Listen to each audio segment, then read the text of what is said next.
विदुर ने एक बहुत बड़ी बात कही है, जरा रूपम हरत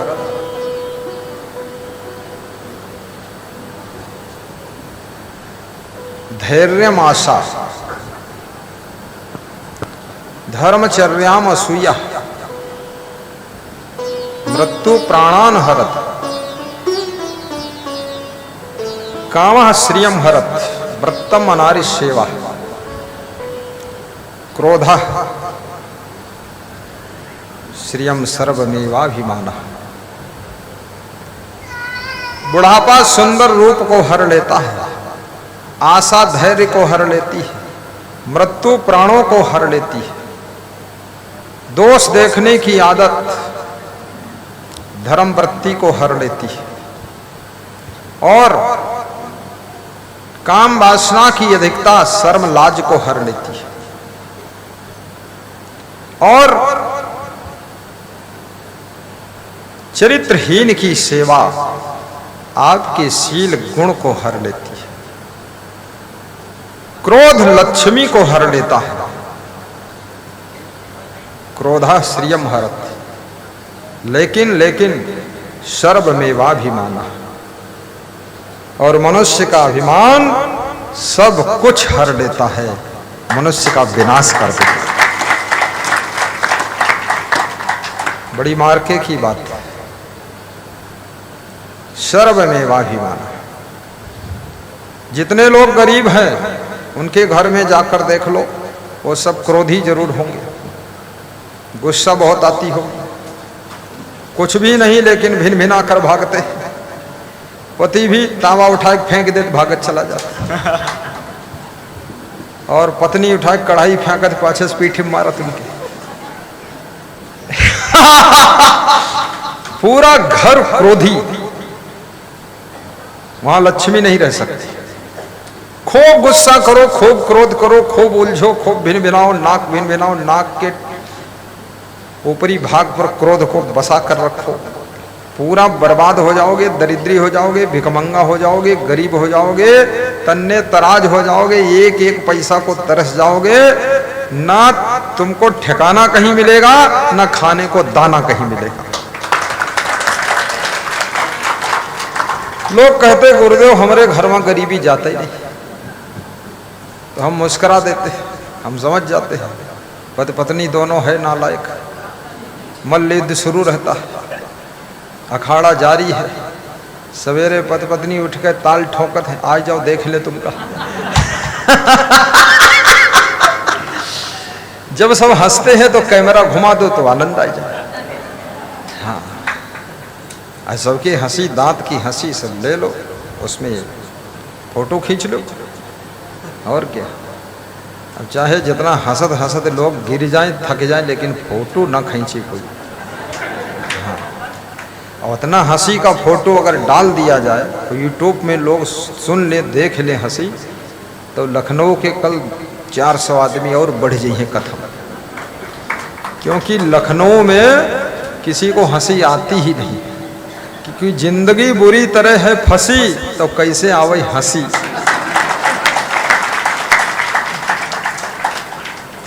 ये जितने बड़े बड़े शहर हैं, अरे बहुत दुर्दशा। तुम बॉम्बे में देख लो जाके, आई से मुंह बनाई बनाई चलत हैं लोग, बिल्कुल लगत है कि बूढ़ भैंसा जा रहा। हाँ, हमने दिल्ली में देखा, आदमी नहीं देखा, हमका देखा नहीं, भालू सब जा रहे, हंसना मुस्कराना सब बंद है, लेडीज भी कोई खुश ना है, बहुत टेंशन में है सब। और जब तुम हंसोगे तो लोग सोचेंगे कि यहाँ पर हंसी खुशी मिल सकती है, तो वो भी सत्संगी बन जाएंगे। और जिनके पास में ज्यादा कामनाएं हैं, बहुत ज्यादा अपेक्षा बहुत है, वह लोग, और जिनके काम वासना बहुत ज्यादा, लाज शर्म खो देते, वो चाहे लड़की हो चाहे लड़का हो, फिर वो बिना विवेक किए, बिना विचार किए घर से भाग जाएंगे, थोड़ा बहुत पैसा चुरा ले जाएंगे, इधर उधर खर्च करके 15-20 दिन में फिर वापस लौट आएंगे। नंदिनी देवी और चंदू लाल वापस आ गए। कितने लोगों ने मुझसे फोन किया कि हमारी लड़की भाग गई, अब क्या करी गुरुदेव? हम कहें अब कुछ न करो, खीर पूड़ी बनाए खाओ और सूखी आलू की सब्जी बनाओ। कहीं न मन दुखी है, हम कहें मुँहमा खाओ, मनमा नहीं खाए।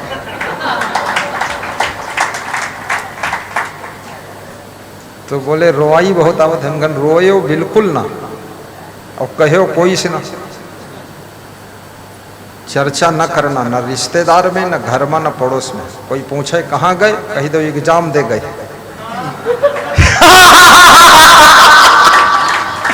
हाँ, जिंदगी के एग्जाम दे रही है, जाई दो। तो फिर दूसरे दिन फोन आवा कि लौट गई कि नहीं।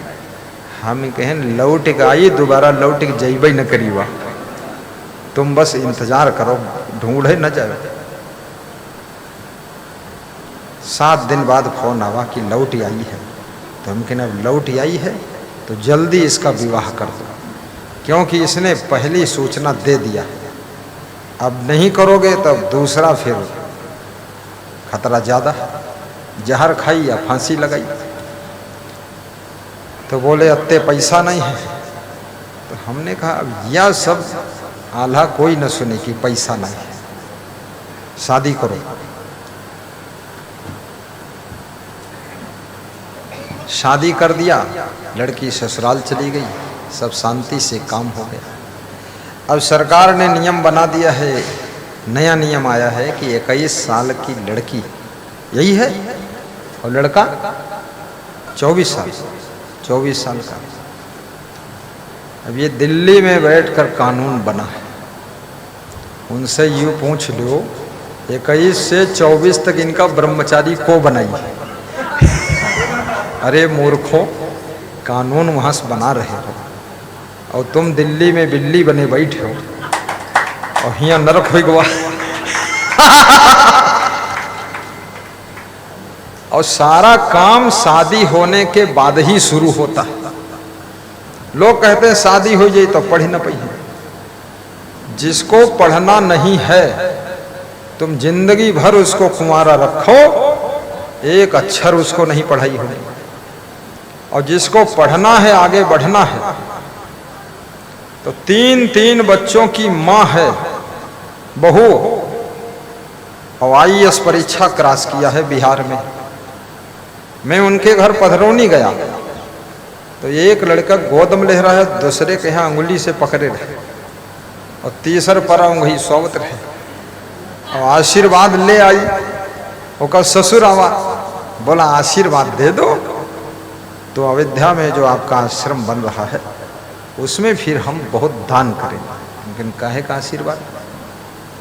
बोले ये बहू है, पढ़ रही है, 3 बच्चे हैं, एक उधर परा स्वागत है, एक गोदम है और तीसरा अंगुली पकड़े है। तो हमने कहा कुछ उम्मीद है कि आशीर्वाद न फोकटम चला जाए। तो बोले गुरुदेव बहू के लगन बहुत है, बच्चों को संभालती है और बर्तन धो देती है, भोजन सासू बना देती है और इसको हम फ्री कर देते हैं। IAS बन गई वो। हमने कहा आशीर्वाद देने में जब इतना भाव से मांग रहे हैं तो दे देना चाहिए, दे दिया। और 3 बच्चों की माँ बहू IAS बन गई, कलेक्टर बन गई, DM बन गई। अब ये कानून बनाने वालों को वहाँ कोई विरोध भी नहीं किया। मैं होता उसमें तो विरोध कर देता इसका कानून का, बहुत तर्क करता था। क्योंकि जिनको उन्नति करना है 60 साल की उम्र में भी कर रहे हैं, और जिनको उन्नति नहीं करना है वे 40 साल की जवानी में ही टेढ़े टेढ़े चलत है। उनसे पूछो उम्र कितनी है, कहीं बहुत हो गई। कितनी? कहीं 40 साल है, बहुत है, थोड़े दिन और जीव। तो कुछ कर पाए उन्नति? कहीं उन्नति कुछ नहीं, बाप जौन जमीन देश रहे का बेच खाई गए, बस यही उन्नति।